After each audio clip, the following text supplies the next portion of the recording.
सफेद रंग का प्लेन सूट पहना हुआ था, हाथों में वेलवेट चूड़ियां, कानों में बड़े बड़े झुमके पहने वो बेहद ही खूबसूरत लग रही थी। सड़क पर दूर दूर तक कोई नहीं था। तभी तेज हवा चलना शुरू हो गई और उसी के साथ हल्की बारिश भी। आरोही परेशान होते हुए हड़बड़ाकर बोली, तू भी ना आरू, पता था मौसम खराब है, छाता लेकर नहीं आ सकती थी क्या? अब देख भीगना पड़ेगा। वो लड़की अपने हाथों से बारिश से बचने की कोशिश कर रही थी। बारिश के साथ तेज हवा उसकी चुनर को उड़ा रही थी। उसके लंबे ब्राउन सिल्की बाल उसकी कमर पर लहरा रहे थे। उसके चेहरे पर बारिश की बूंदें उसे और खूबसूरत बना रही थी। ये थी आरोही मेहता। तभी कोई तेजी से उसके नजदीक आया और अपने छाते से आरोही को कवर कर दिया। वो लड़का आरोही को बारिश से बचाने की कोशिश में खुद भी भीग चुका था। जैसे ही दोनों की नजर एक दूसरे से मिली तो वो दोनों एक दूसरे में खो से गए। भीगी हुई आरोही जैसे सीधा उस लड़के के दिल में उतर रही थी। वहीं वो लड़का जिसका नाम था अरिजीत शर्मा, उसे देख ना जाने आरोही का दिल एक बहाव में बहने लगा था। वो बेहद ही हैंडसम था, ग्रे आईज, माथे पर बिखरे बाल, लंबी हाइट, परफेक्ट बॉडी। आरोही खोए हुए अंदाज में, थैंक यू, आपने मेरी मदद की। मैं छाता लाना भूल गई थी। इतने खूबसूरत भूल के लिए शुक्रिया, वरना इतना खूबसूरत पल कैसे नसीब होता मुझे। पहली ही मुलाकात में जैसे दोनों के दिल एक दूसरे में खो जाना चाहते थे। तभी अरिजीत की नजर आरोही के हाथों में पड़े छाते पर गई। उसने आरोही के हाथ से छाता लेकर कहा, अरे ये तो रहा, छाता होते हुए भी भीग रही हैं आप। सॉरी, मेरा ध्यान ही नहीं गया, दिमाग से निकल। इससे पहले आरोही अपनी बात पूरी करती, अरिजीत बिना कुछ कहे आरोही के हाथ में अपना छाता पकड़कर वहाँ से चला गया। दोनों एक दूसरे में ऐसे खोए थे कि उन दोनों के छाते एक्सचेंज हो गए और उन्हें इतना भी ध्यान नहीं रहा। उसके जाने के बाद आरोही ने अपना सर पकड़ लिया। ये मुझे क्या हो गया? एक नंबर की गधी है तू आरू। वैसे कितना प्यारा था, आई विश कि इससे दोबारा मिल पाऊं। तभी आरोही का ध्यान छाते पर गया। ओह गॉड, हमारा छाता ही रिप्लेस हो गया। वैसे अच्छा इशारा है भगवान का, क्या पता इसी बहाने हम दोबारा मिल जाए। एक खूबसूरत सी मुस्कुराहट आरोही के होठों पर आ गई। 2 दिन बीत गए। आरोही की आंखों में जैसे वो लड़का बस सा गया था। रात के वक्त वो विंडो में खड़ी हुई चांद को देखकर बोली, पता नहीं कौन था वो, एक ही नजर में दिल में बस सा गया। गॉड प्लीज एक बार मिला दो उससे। नेक्स्ट डे शाम के वक्त वो घर लौट रही थी। अचानक से उसकी स्कूटी बंद पड़ गई।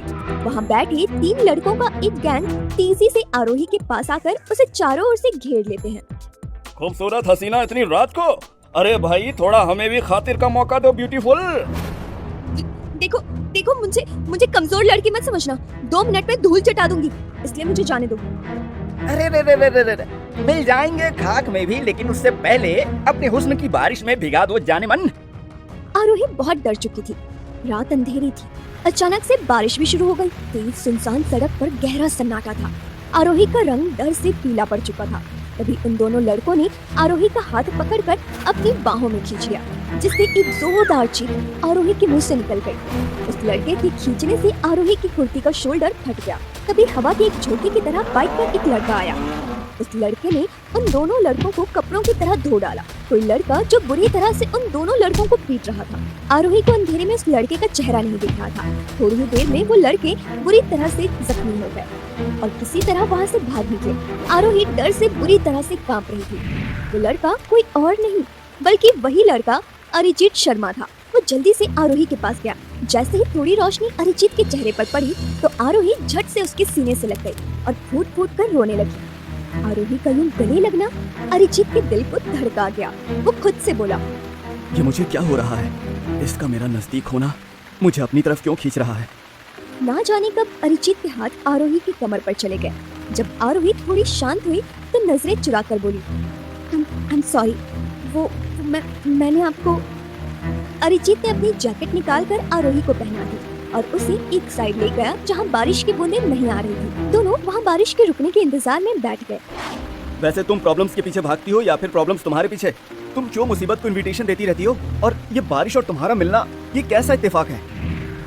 ये सुनकर आरोही अरिजीत को घूरने लगी। हाय, मेरा नाम अरिजीत शर्मा है। मैं एक सिंगर हूँ और अभी अपने करियर को बनाने में लगा हुआ हूँ। और तुम? मैं आरोही, एक फैशन डिजाइनर। मेरा खुद का एक बुटीक है। तभी अरिजीत ने देखा आरोही सर्दी से कांप रही थी। भीगी हुई वो सीधा अरिजीत के दिल में उतर रही थी। वो उसकी आंखों में डूबकर बोला, वैसे एक बात कहूँ, तुम इस बारिश में ऐसी भीगी हुई और मेरी इस ब्लू जैकेट में बहुत हसीन लग रही हो। दिल कर रहा है कि। अपनी बात पूरी करने से पहले ही अरिजीत ने कपकपाती आरोही के होठों पर अपने होठ रख दिए और आरोही शर्माकर उससे सिमट गई। बारिश थोड़ी रुकी तो अरिजीत बोला, सुनो, मैं तुम्हें घर ड्रॉप कर देता हूँ। और हाँ, पिछली बार हमारे छाते रिप्लेस हो गए थे तो वो भी एक्सचेंज कर लेंगे। छाते नहीं, दिल रिप्लेस हो गए हैं अरिजीत। अरिजीत आरोही को गले से लगा लेता है। अब हम हमेशा साथ रहेंगे आरोही, और इस बारिश की तरह हमेशा प्यार बनकर एक दूसरे पर बरसते रहेंगे। हमेशा। और ये जगह हमारी प्यार की गवाह होगी। वक्त ऐसे ही बीतने लगते हैं। आरोही अरिजीत की दो मुलाकात सच्चे प्यार में बदल गई थी। दोनों अब एक दूसरे के बिना सांस भी नहीं ले पाते थे। और कब 2 साल बीत गए दोनों को पता नहीं चला। एक दिन वो हमेशा की तरह मिले थे। 2 साल किसी खूबसूरत सपने की तरह बीत गए अरिजीत। मेरा बिजनेस भी अच्छा चल रहा है और 2 साल में तुम भी एक फेमस सक्सेसफुल सिंगर बन गए। अब मुझे तुमसे शादी करनी है। अब मैं तुम्हारे बिना और नहीं रह सकती। मैं भी अब तुम्हारे बिना एक पल नहीं रह सकता हनी। मैं भी तुमसे शादी करना चाहता हूँ और आज शाम में मैं तुम्हें अपनी फैमिली से मिलवाना चाहता हूँ। ये सुनकर आरोही खुशी से उछल पड़ी। क्या तुम सच कह रहे हो? हाँ, बस एक बार घर वाले मान जाए, फिर हम दोनों साथ में रहेंगे। और लेकर अपने घर पहुंचा तो आरोही शॉक हो गई। वाओ, ये अरिजीत का घर कितना बड़ा है, एकदम महल जैसा। और मैं तो एक छोटी सी फैशन डिजाइनर हूँ। अगर इन लोगों ने मुझे रिजेक्ट कर दिया तो? क्या हुआ आरू, कहाँ खोई हो?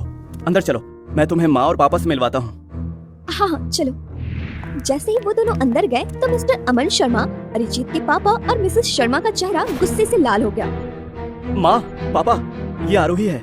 हम दोनों एक दूसरे से बहुत प्यार करते हैं और एक दूसरे से शादी करना चाहते हैं। देखो, लड़की तो बहुत ही सुंदर और अच्छी है, पर हमें आरोही से अकेले में कुछ बात करनी है। तब तक तुम जाओ और किचन से आरोही के लिए जूस बना कर लाओ। हाँ हाँ ठीक है, मैं अभी आया। अरिजीत मुस्कुराते हुए किचन में चला गया। तभी मिस्टर अमन शर्मा बोले, हाँ तो बेटा, क्या करती हो तुम और परिवार में कौन कौन है?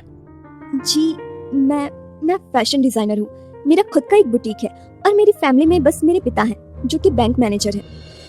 बेटा, हमारा बेटा अरिजीत एक सुपरस्टार है, आज का सुपर हिट सिंगर। उस पर शहर की सारी लड़कियां मरती है। ऐसे में अगर एक बैंक मैनेजर की बेटी से शादी करेंगे तो हमारी इज्जत खराब हो जाएगी ना बेटा। बाकी तुम खुद समझदार हो। पर आंटी, अरिजीत मुझसे बहुत प्यार करता है और हम दोनों एक दूसरे के बिना नहीं रह सकते। देखो आरोही, अगर तुम्हें अपनी इज्जत प्यारी है और तुम अरिजीत को खुश देखना चाहती हो तो अरिजीत की जिंदगी में वापस कभी मत आना, वरना अंजाम तुम खुद भुगतोगी। तभी अरिजीत हाथ में ट्रे लिए जैसे ही आया, आरोही रोते हुए वहाँ से भाग गई, जिसे देख अरिजीत हैरान होकर बोला, आरू रोते हुए क्यों गई पापा? आप लोगों ने उससे क्या कहा? मैंने उसे उसकी औकात दिखाई है। वो लड़की तुम्हारे लायक ही नहीं है। तुम आज के बाद उससे नहीं मिलोगे, समझे? ये सुनकर अरिजीत के होश उड़ गए।